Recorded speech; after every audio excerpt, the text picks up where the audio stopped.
Hey everybody, welcome to Chris Anderson Comics. I am here today with a very special guest, Jordan Hart. How you doing, man? Great, thanks for having me on. Great to be here. Absolutely. Yeah, thanks for coming on. We're going to talk about we're going to talk about your book, Ripple Effects, that was nominated for an Eisner and is about to launch on Kickstarter with FANBASE Press as a deluxe edition. So not this version. It's going to be like a hardcover edition of the book, which is incredibly exciting. And also, can I just say that I think that getting nominated for an Eisner is probably more street cred in my mind than actually winning it. Great. I'll take that. I'll gladly take that. Because, well, the thing is with the Eisner, this is what always drives me crazy about it, is that the process of selecting the people, you have a variety of a small group of people that actually pick what comes in, who are, like live comics, and they're like expert in it, and they read every single thing. And then when they release the ballot to go out, there's no like PDF of everything to read. So people are just picking their friends, or I read that one book, I'm going to pick that one. So like the actually winning of it isn't as big of a deal to me as actually getting nominated. So congratulations on your nomination. Thank you. That is huge. Thank you so much. I appreciate that. Yeah, I was nominated for Best Digital Comic, which, as you said, a lot of people don't really know digital comics very much. And I was up against and ultimately lost to Scott Snyder and Tula Lote. So, like, I knew anyone voting would see those two names and just go bink, click. Yeah. So yeah. Whether they read it or not. Yeah. Yes, correct. So thank you very much. I appreciate that. To be fair, they're both incredible creators. I'm sure it was really great. Also, yes. Also, I completely agree. But so there is So let's talk about the version we have here, and then we'll talk about what's expanding and what people can expect when they back it. And by the time this is up, the Kickstarter will be live. I will have a link in the show notes, and they'll be ready to get it right away. But let's kind of dive into the story. There's a reason that this thing was nominated for an Eisner. Many reasons in my humble opinion. But Ripple Effects is at its base is a superhero story about this character named, what's his name? George Gibson. George Gibson, right? Mm-hmm. Who it's a story of like he has powers that manifest, and he's got to sort of navigate and figure out where his place is in the world and what he wants to do with it. But the other part of Ripple Effects is that his power manifests at the same time that he is diagnosed with type 1 diabetes. And the whole sort of broader thing that this book has to do with is talking about people who have invisible illnesses, right? You want to speak to all that? Yeah, correct. So thank you, first of all, for the very kind words. But yes, Ripple Effects is a superhero origin story, basically. George Gibson is a 25-year-old aspiring writer here in LA, in Long Beach. And he develops type 1 diabetes. He didn't have it growing up. He wasn't sure what was happening. He passes out, gets rushed to the hospital to where he's diagnosed with type 1. Very closely after that, a few weeks, he realizes he also is invincible. So they came at the same time, essentially. His body transformed to have type 1 diabetes, but then as well as he gained this superpower. So the story is really rooted in him accepting his superpowers and his invisible disability. The ultimate premise is, what if Superman's body had kryptonite? right? Like on the inside, like what, like it's kryptonite being your own body. That's basically the premise. But you know, while there is lots of fun action and all the superhero stuff we all love, I really tried to write it in a way that was a story about learning to live with an invisible disability, which I have. I have a incurable blood clotting condition that happened when I was 25. So that was the inspiration for this story. And it just kind of like tried to weave in what I learned over the years and how I learned to accept it, and just make it a story, you know, a character driven story about someone just growing and learning that, you know, bad stuff happens to good people and you didn't do anything wrong, but it's just the world can be cruel sometimes. And you know, you kind of just got to change how you look at it and do what you can. The only thing you can control is, you know, what you do with it. You didn't ask for it, but it was given to you. So that's really, you know, the story in a nutshell. And of course, there's 5 other heroes. One of them is the Superman of this world, Salvadora. So she's trying to recruit George to be a street team hero, not publicly known, but just kind of around Long Beach. But he doesn't believe he can, again, because of his diabetes. So he thinks his invisible illness is his greatest weakness, when the message of the book is that it's actually his greatest strength, and it's what makes him who he is and such a great hero. Yeah, that is really well put. There is so much more to this story too, though. You managed to really like develop all of these characters and make you feel for everybody. Those, you know, he who has, you know, type 1 diabetes, and you feel for the plight that he's going through, but you've also got things like in here where he is, you know, he really wants to be a writer, you know. Correct. And he's sort of juggling with everybody who knows that he has this superpower, telling him, no, you should go out and try to do good things for, you know, humanity with this gift that you've been given. You know, yeah, you were sort of blessed and cursed at the same time. Use what you have with, you know, his, you know, desire to fulfill his dreams. And I think that like anybody can sort of relate to that who's ever had lofty goals and dreams, that, you know, you want to focus on that. And then when something else comes along that makes you have to shift that goal or your idea, you know, as it almost always does, you know, people wrestle with that. And so that was just an added layer that you put on top of him that was like super interesting. And I was able to connect with that myself, you know. Thank you. And the dynamic that you have that I really loved in this story is between you know, your Superman-esque character and her brother, you know, who is this sort of like Robin Hood character who in his own way is trying to do something, you know, good.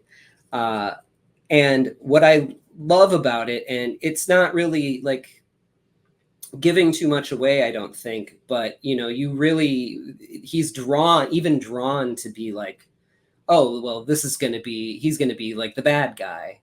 And then, you know, at some point you start to empathize with him, and, you know, he even, you know, the main character kind of goes, he's the one who's doing the right thing. And you start to get this sense of, wow, is this like like somebody who's about to like flip and go to the Joker's side? But, you know, you can see what he's also trying to do. And you know, it comes around that he becomes useful at the end, and you know, he flips himself, you know, and just all the characters that you have in here, of which there are several. There's a decent cast in here. All of them you've rounded them out and built humanity into them, and you can relate with every single character in here. And the writing is just impeccable. Thank you so much. That was what I really focused on the most when developing this. And I have to really credit Barbara and Brian Dillon, my editors from Fanbase Press too. You know, I made it clear that I wanted this to be a character-driven story and less about, you know, all a superhero battle every 3 pages, and more about the internal battles that everyone's going through. And they were fully on board and pushed me even, and pushed in areas where, like, we think you can blow this out. We think you can push this or do this. So yeah, you know, it was really a team effort. And I'm glad that it resonated with you, because that was really our goal, was to just like tell as grounded of a superhero story as we possibly could. And you know, I always believe that you get the characters right, the story will write itself. You know, like, that's the most important thing, and everything else will, your characters will start writing the story. They'll make their own decisions. And it sounds very weird if you're not a writer when someone says that, but if you're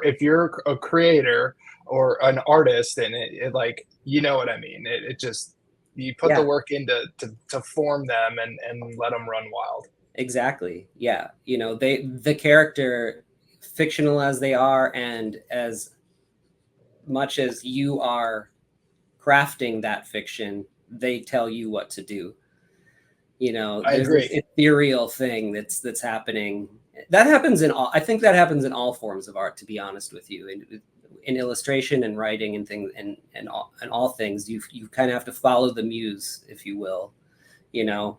I agree. And the great thing is like, very much so, this is highlighting and giving a voice to people who have you know, invisible illnesses. And the story itself, there are moments that happen where he is sort of in the middle of, you know, a fight or something, and it'll creep up on him, and, you know, it'll cause problems, but it's not really the focus. Like, his illness isn't really the focus of the story. It just is. Correct. Just like in life, it is not who you are. It is something that you are living with, you know, and your story is the same story as everybody else. There's just this added thread that, you know, a lot of other people don't have. And I think that you weaved that very skillfully. Thank you.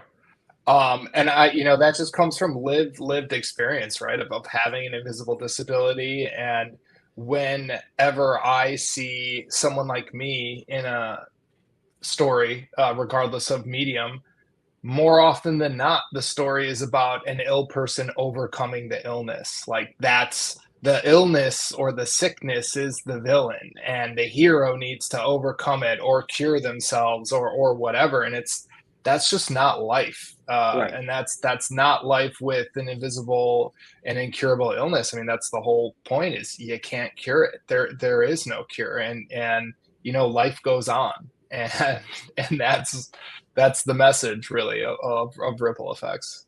Yeah. The other thing that I love about this is, so it's broken into chapters. Let me back up a little bit before I ask the question I was about to ask. You released it as a web comic first. Is that right? So was it you and Fanbase Press in tandem releasing it as a web comic? Correct. Yep. Yeah. So they were the publisher, and they signed on and gave me the contract just based off the story treatment and a script for issue 1, and really just an overview deck of inspiration and how I saw it going. So yeah, they wanted it. They became my publisher, and we thought that going digital with the single issues and then doing the collected trade was just the best route for them and myself. And you know, the great thing is if you live in SoCal, FanBase Press is very well known, you know, in the area. They're at every con. Their table's always busy. They're always moving books. So you knew, I knew Barbara and Brian at FanBase Press just being part of the LA comics community. I knew them for years, and that's why I pitched them Ripple Effects. Is like, this is a FanBase story. I didn't pitch it to anyone else. They're the first people I went to, and honestly, if they would have passed it, I probably would have just put it in the drawer. I don't know if I would have gone anywhere else. So yeah, and it was that was the strategy they wanted and suggested, and I said, yeah, let's do it. So the single issues were digital, and then we had the printed trade come up on Amazon, fanbasepress.com, and then of course at all the conventions they go to throughout the year. Can I just say also that Barbara and Bryant Dillon are two of the nicest people that anybody will ever meet in their lives. Literally remove the shirt off of their back. Have been running this company now for 15 years, and it's just growing and growing and growing. And they're not only are they publishers, but they're a media outlet too. They have their podcast and their website and everything that they do. Always helping other creators push things that have nothing to do with their business. They're just happy to help. And that's a very refreshing thing, I have to say. They're just, I agree, so happy to count them amongst friends. And I think anybody who meets them becomes instant friends. You know what I mean? I would agree. It's like if you meet someone in SoCal that isn't friends with Barbara and Brian or doesn't love Barbara and Brian, like, it's impossible. I never have in 12 years. So exactly. I don't think I will anytime soon. Right. Okay, so it was released digitally first, then collected, and then you have these sort of moments in between each of the issues broken up in here where you talk to people who are also living with invisible illnesses, and I found that to be a very important. Like, I absolutely couldn't skip it. It was very tied into the story. And the story itself, like I said, it's not pushing the fact that there's this illness, but then when you highlight it with these real life accounts from people, it drives home the humanity, and totally. It's fantastic. Thank you. And that was 100% Barbara and Bryant at FanBase Press. It was, like I told you, my goal was to make it as real and as believable. And they threw it out and they said, well, what about at the end of every issue, if we had an essay by a different comics professional that has an invisible illness and relates their lived experience to something that happened in that issue? And I thought it was a phenomenal idea. And, yeah, I mean, every single one of those made me tear up, just had nothing to do with Ripple Effects being my book. It just had me having an invisible illness and like seeing that they've gone through the same things I've gone through. And, it really adds to the whole book. It's vital, I think. Yeah, it really is. So let's see here. Bruno Cirillo, is that how you say it? Yeah, Cirillo. Bruno Cirillo. Okay. Yep. Did the line art for this? Where did you find Bruno? FanBase had him on a roster. They had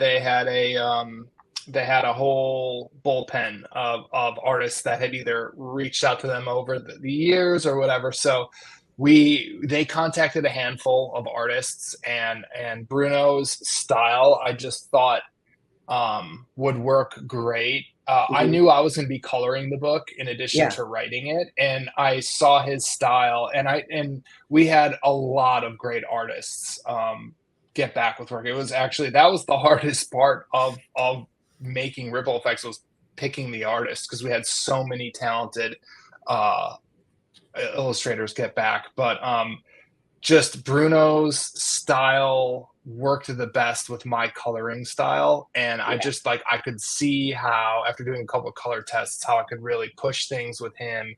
And you know, like this is a great example. Like I want every page to be as vibrant as possible. I'm Right. not really big into highlights and lowlights. Yeah.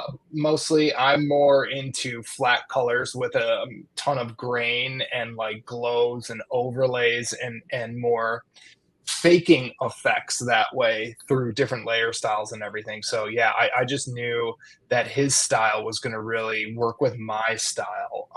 And on top of it, like I just loved, you know, his excitement. He was so excited to be a part of it and knew what the story meant to me, and you know, just was a phenomenal partner. That's great. It's great when it all like just kind of comes together that way. Your coloring style is fantastic. You are or were a designer. Is that right? Yeah, I still freelance. Yeah, I Yeah, still yeah, freelance as a designer. So yes, it is part of my daily workload still. So yeah, yeah. which is It, great. it's funny. David Acampo, who did Lost Angels and Spectra with me, is also a graphic designer. So there's something to Yeah, writer, graphic designer. I You think know? so. So was Jonathan Hickman was an Yes. advertising art director, which is what I technically am. It's an art director in Yep. advertising with, you know, design, and that's what Hickman did. So it's like, yeah, I don't know what it is, It's but funny. um, but I can speak for myself. It's like, well, I'm not good enough to draw every single page, so I'll just start writing so I can still work in comics somehow. Right. Um, Yeah. Yeah. but yeah, That's awesome. Your coloring style, like you mentioned the texture on it. How do you achieve the texture? Do you have an overlay or is it a filter or how do you do it? so I use grain brushes actually in Photoshop. Oh, So is that right? I flat. I'll flat, and in the case here, we used an actual flatter. Shane Kadlicek flatted everything and saved so much time for me. Yeah. He was phenomenal too. Flatters are so underrated Yes, and they do not are. get the credit they Yeah. deserve. And need to be credited Um, because they're not credited half the time.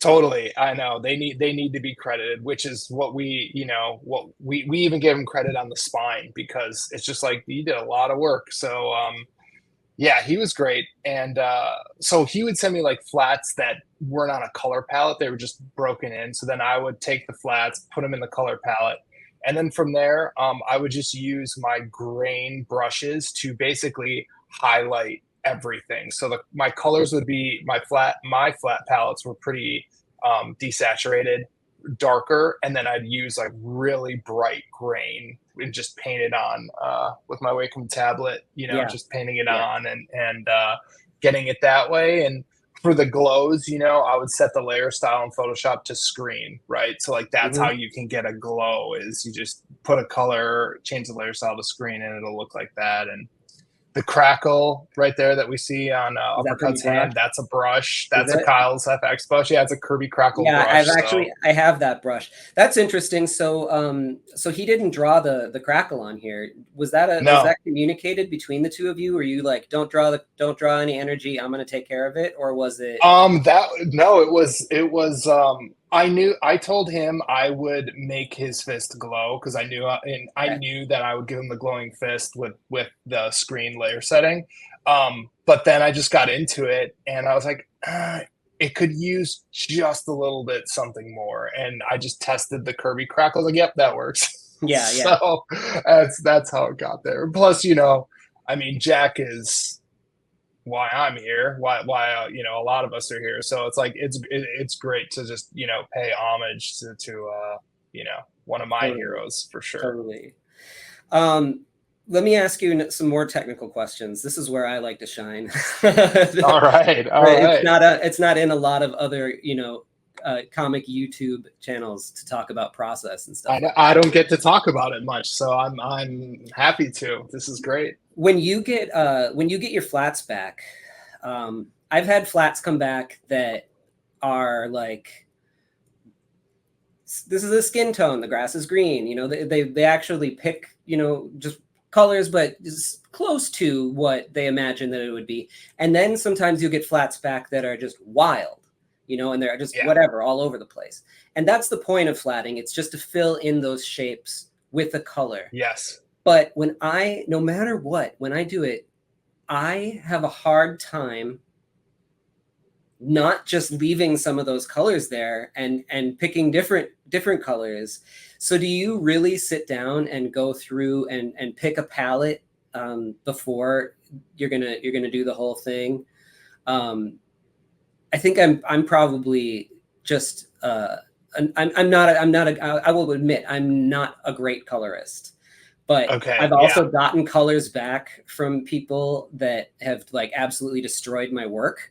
So I learned very quickly how to color, but I'm still kind of all over the place when it comes to palettes, and I don't pick a palette, and I know that I should. So is that how you rein it in? Well, frankly, I'm with you. So the first 3 issues were flatted by Shane with just random colors, like hair was purple, you know, some skin was green, you know, just like, so I could quick select them and go from there. And for me, when I'm coloring, there's a lot of exploration, and I feel like I never hit my stride until like maybe halfway through issue 2. And then I'm like, then I can finally hit my stride. So I made palettes for Shane to use in his flats starting with issue 4. So the palettes I made for Shane were based on the wandering and hours wasted trying to figure out what colors I thought worked and what was, you know, like I knew George's suit was going to be blue, and I knew Salvador was going to be like cream. You know, I had that, but like I wanted it to really reflect Los Angeles, and you know, our sunsets out here are just incredible when you catch the purples and the pinks, and magic hour out here is just, you can't beat it. So it was really hard for me to nail that. I'm like, well, is that more purple? Is it more pink? So yeah, it was really just going through that. And we chatted a little bit before, but I have a 52-page horror anthology coming out with Image this December. And I have 3 stories in it with 3 different artists, and I'm coloring all of those. And it's just like, it's taking me forever to crack it, because like each artist has such a different style. That's what I was going to ask. Yeah.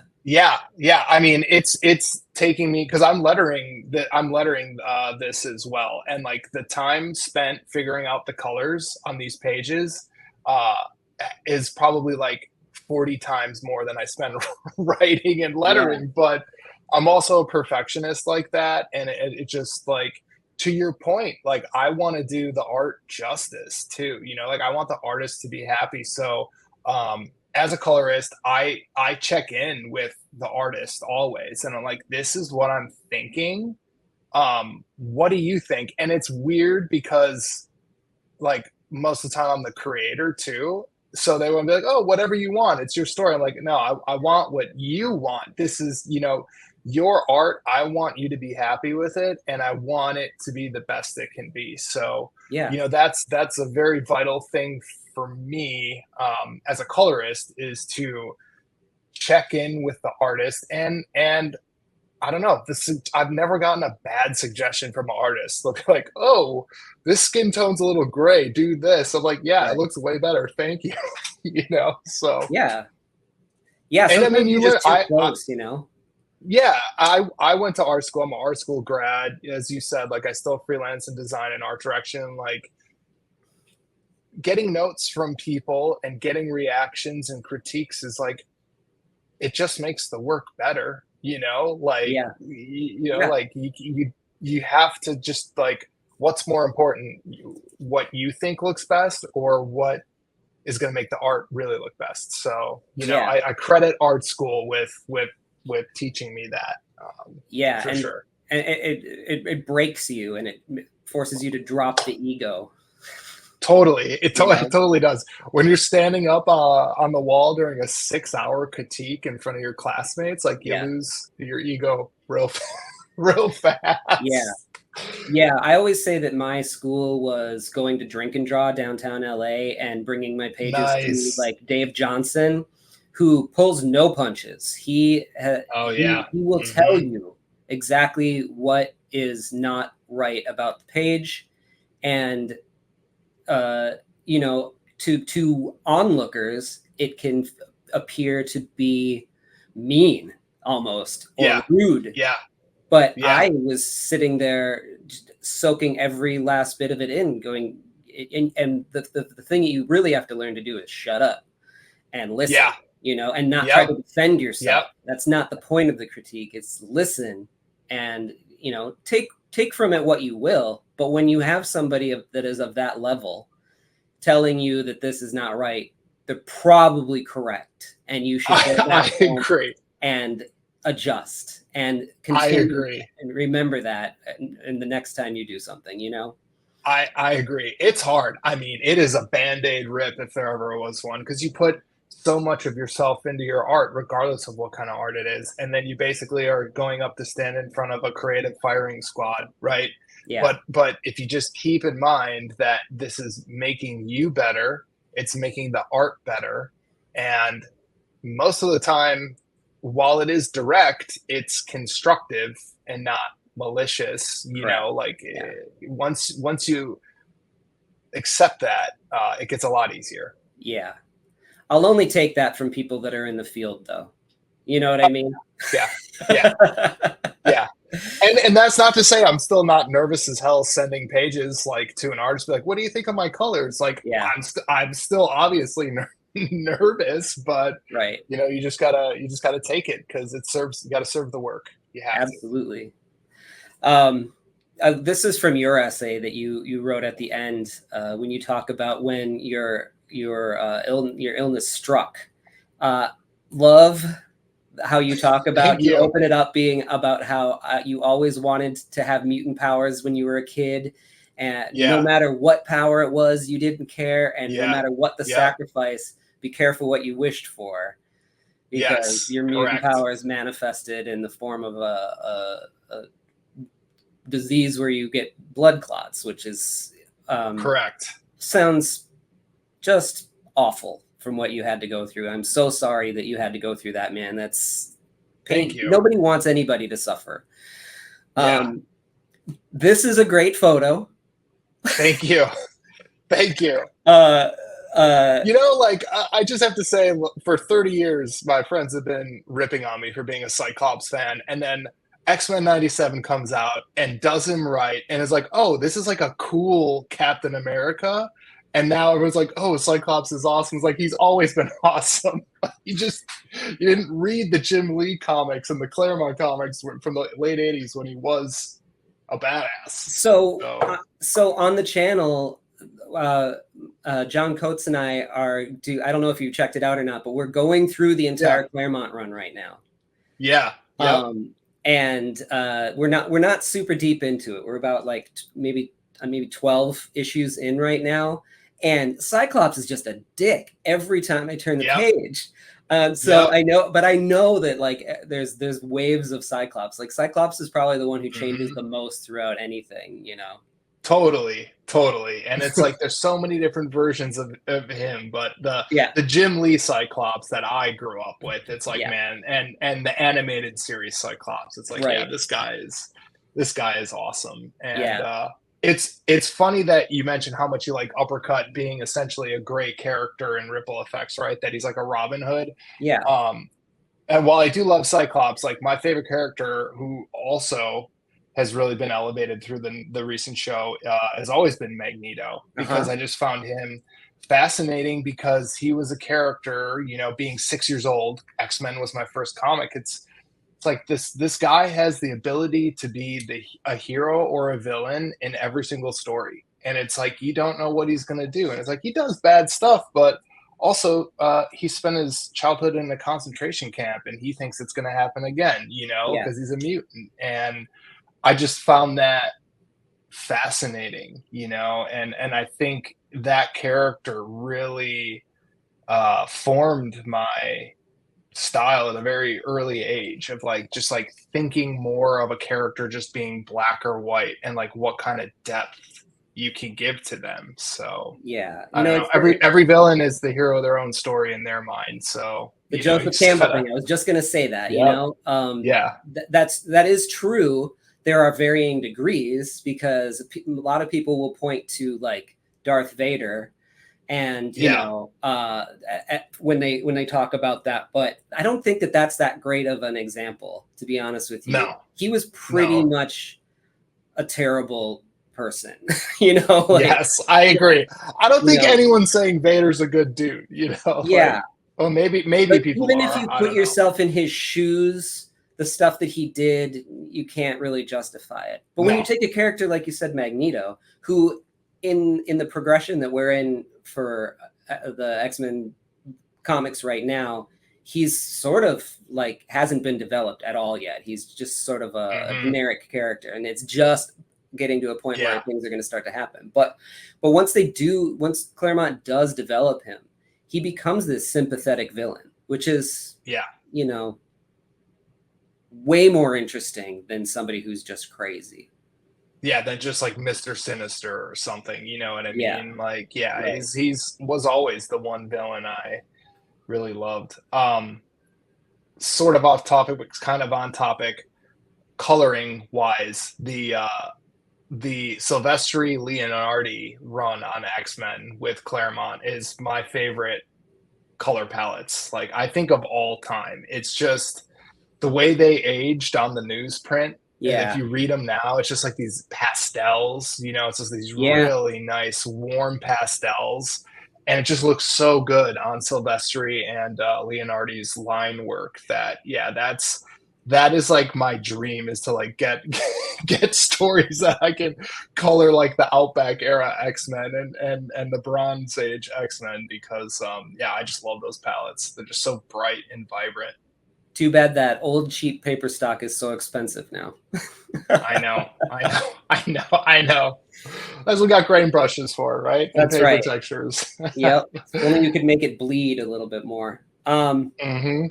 The bonus content in here was great, seeing the character sketches sort of evolve and everything, and it was a little bit of your process here. Here we see the flats, where it's filled in, Yep, and yep. she's Hmm. got multicolors just in. So for anybody who doesn't know what flatting is, it's just basically somebody will pop a color into each different object or shape that they know they think will be colored differently, so that when the colorist comes along, it takes a lot less time to actually do the rendering of it.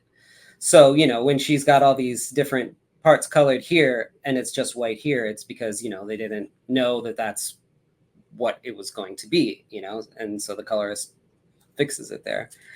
And yeah, and then all the way through lettering, this is the process stuff in here is great. So in the deluxe edition that's coming out, what is going to be added to it that's not in this version? So first off, literally the first thing you will see in the deluxe edition is a forward by Gail Simone, who is a hero and a legend in the industry, who read Ripple Effects and liked it so much that she put a Twitter thread out there just promoting it. Like we didn't ask her to. No, it was so unexpected. She didn't even tell us she was going to do it, and we ended up moving a ton of copies just because of her platform, you Yeah, she's know. great like that. So I obviously thanked her. Barbara thanked her. We were able to we met her at WonderCon briefly this year, and we told her, we're like, hey, we're doing a deluxe edition. Would you be interested in doing the forward? And with immediately, she's like, yes, I'll do it. So that is just very cool. Aside from that, what we're going to have is we have the full story that we see here in the original trade.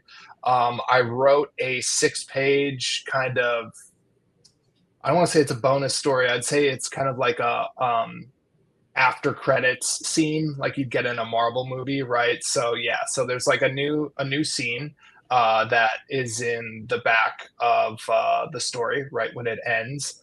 And then from there, we have study guides. We're going to have 2 different study guides for different age groups, just relating to the book and the message and invisible illnesses and anything that young children, you know, could take away from this story, which is a goal of mine. And then we're also, which I'm very excited about, is we're going to have a art gallery where we were able to work with 6 kids with invisible disabilities that love comics, and they drew themselves as superheroes. And then we were able to have a different industry illustrator draw them in their style Get out of as here. well. Yeah, so we got Liana Kangas, Donna Gio, Drew Zucker. There's some really great artists that donated their time just to make these kids smile, and it's just so great, you know, that the impact this story seems to be having. So that will be in there. And then, of course, you know, it's going to be hardcover, which the goal is then it can be more accessible for libraries and for school rentals and everything like that. So we have, I know I'm forgetting more stuff. We also have another second forward by Todd Schwick, and then also an afterwards by John Jennings, who is writing Silver Surfer as well. So it's loaded Yeah, in a good way, you know, like 700-pound book. in a good way. Yeah, it's great. It's great. It'll be yours for $35 on Kickstarter. That's amazing. Yeah. That's a steal. Well, yeah.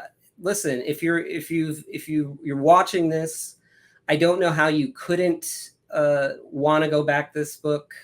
It's got my, you know, stamp of approval on it as well. Great. So please, like, go to those show notes or go to your app or whatever you back Kickstarter projects on, and help fund this thing. It's an important book, and it is a very good book in all levels. So please check it out. Where can people find you on the webs? Thank you very much for those kind words. Sure. For the webs, just Instagram these days. I'm at Jordy Jordith, but you could just go to the fan base at FANBASE Press on social media, and they tag that handle everywhere. It's a little hard to spell. So I'll be there. And like I mentioned, I'm at almost every SoCal con. So if I'm not you know, at the fan base area, I'll be digging through old long boxes looking for those old Bronze Age X-Men. I mean, I have all of them, but you can always find a better version, right? Isn't that the curse of the collector? Always finding a crisper version. Yes. So will do. So yeah, you can find me there. And yeah, as I mentioned, then the Kickstarter for this goes live September 2023, and it will ship this December. Fantastic. So it'll be great. Awesome. Well, I'll make sure that everything is in the show notes, nice and clean. Great. Just thank you so much, Jordan, for coming on. Come back anytime. I know you said you have a book coming out through Image soon as well, so people keep your eyes out for that. And we will talk to you later. Great. Thank you so much for having me. It was a blast. You got it. We'll talk to you later, man. See ya. Join my Patreon to see my work before anyone else, plus score physical sketchbooks, mini comics, and commissions delivered right to your door, and reading my new books, Something Seems Off and Three-Headed Pigman, as they are made. Go to my website to order original art, commissions, and my books, Lost Angels, Spectral: A Showcase of Fear, Chaotic Neutral, and more. Gray Matter Drip, The Art of Chris Anderson is available now from Cosmic Lion Productions. Here are the upcoming conventions I'll be at the time of this recording. And don't forget to like, follow, and subscribe. It helps spread the word. Thanks.